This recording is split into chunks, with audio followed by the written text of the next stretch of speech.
What's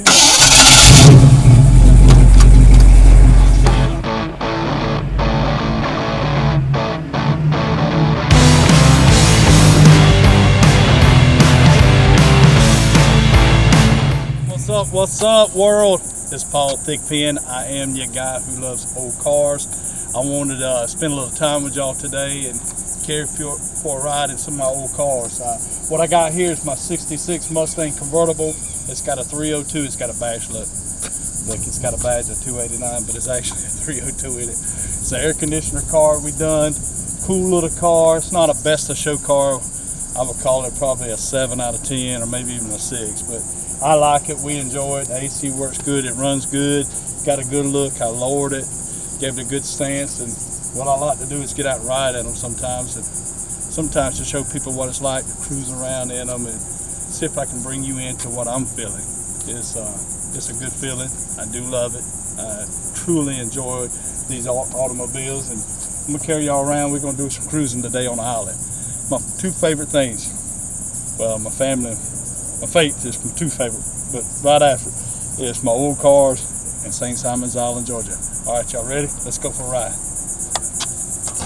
Yeah. Yeah. Love it.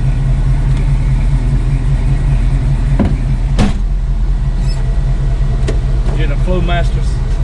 Sound good. Love it.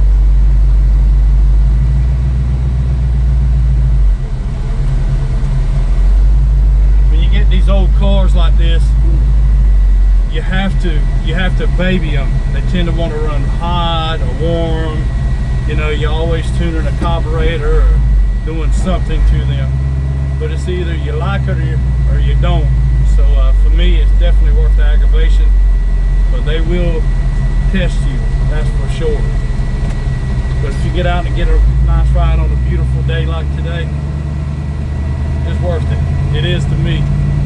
The beauty of this car, like I was saying, it's got an air conditioner, and it's hot Georgia heat.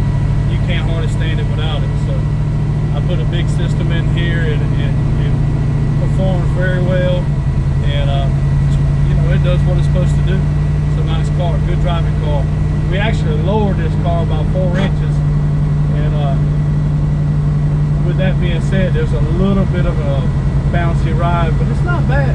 We used good suspension, did everything we could to make it ride and drive as good as it can, having the stance that it's got. So I've been pleased with it so far.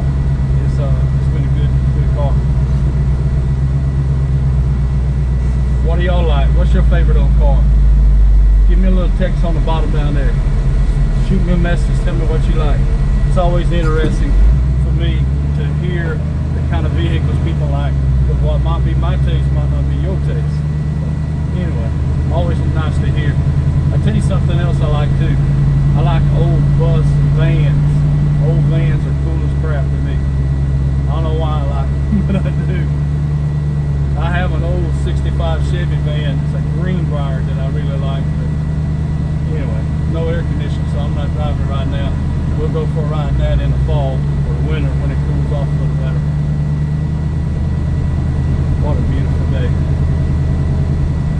You know, I think about all the hours that I work, and it's tremendous, and the stress level that I operate under. When you get to enjoy the spoils of your hard work, it really makes you feel good, like, okay, this is why you work so hard. You get to have real cool things and enjoy them and pass them on to your family. So my kids will get all this stuff, and God knows what they'll do with it. Probably drag race it if I know my son. Give him a fit.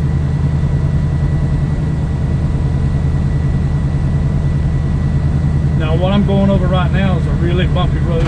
You hear it, wow, wow. I mean, a ton of bumps in this road. And with that being said, it's still very comfortable. It's not beating you to death, and you can enjoy the ride. I tell you what though, you get one of these cars, trucks, whatever you may have, it looks kind of cool, but I hope you like your picture taking. People always, hey, let me take a picture, let me do this, do that. So what I always do is encourage people. I open the door, get in it, check it out, sit in it. Oh, you don't mind? Heck no. surprised when I open the doors and say, go after it. Go ahead, you want to drive it? You know, I do that all the time too. Most people don't take me up on it. Every now and again, people will. I have my buddy Paul Cafaro with me, and his dad was riding in my old 64 Impala and was doing burnouts and all, and I tried to get him to drive it, he wouldn't do it. But I could tell he wanted to so bad. Should have done it. Big guy, you should have done it. Should have done it. The next time, I guess maybe getting a little comfortable with it. Making sure it was really cool, but I didn't mind, which I don't. Right now we're in what's called East Beach on St. Simon's Island. It's just a portion of the island. On this island they like to name it. This section is this, that section is that, and it tend to have different names. And again, this is called East Beach. These are high-end homes, you know, kind of expensive. And these people right here, you know, I'm sure they're living a good life as well. This house over here to my left has a horse that lives in the house. They got like a stable in the house. Crazy. It's like a 12,000 square foot house. That's out old Paul's league. I can ride by and look at it though, right? In this car, it's got a 3-speed, so you know when you're driving out on the road, it's going to wind up a little tight if you want to run 65 or so.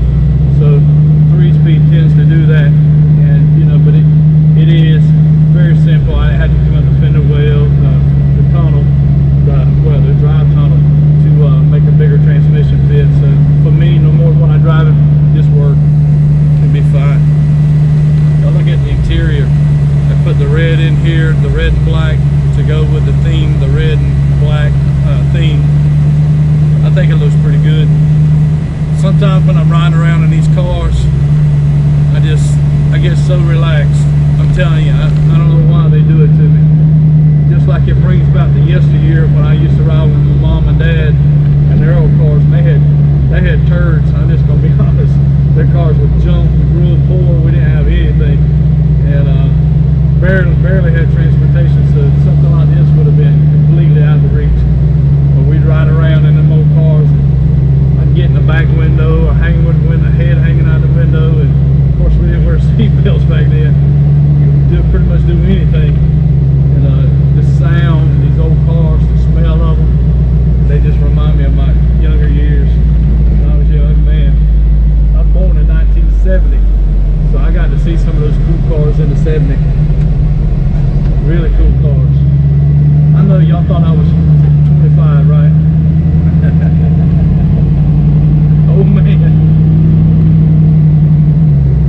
Our 49 is coming soon. I wish y'all could feel what I feel. The ride is so cool. Now, you know, that floating feel. I love it.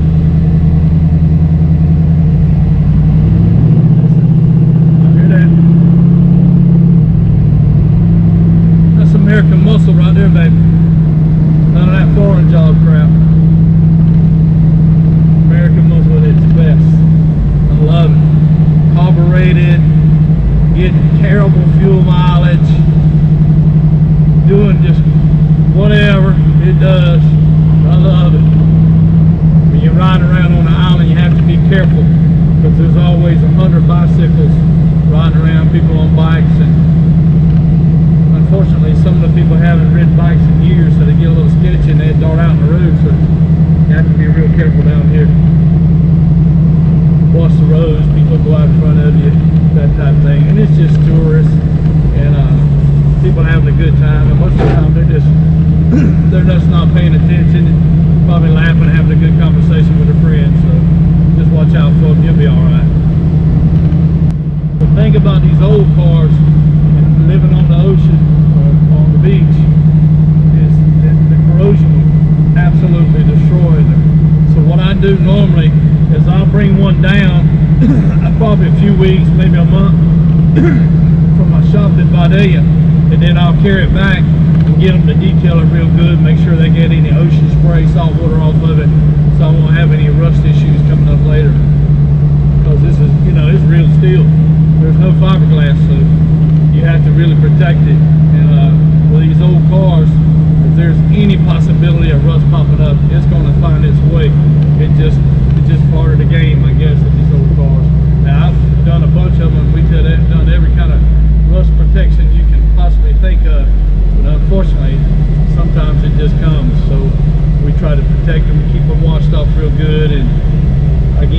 salt air off of them. And it does pretty good.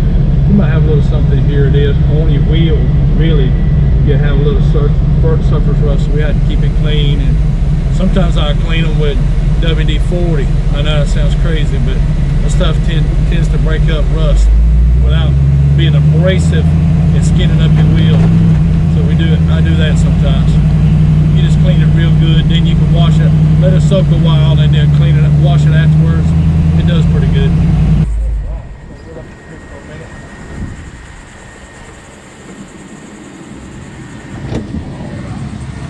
There we go. We're gonna get out, get something to drink. All right, we had a great day. Well, I had a great day, I ain't gonna lie. It was a wonderful day. Did a lot of riding, a lot of cruising around in the old cars. Just enjoyed the island, enjoyed the cars.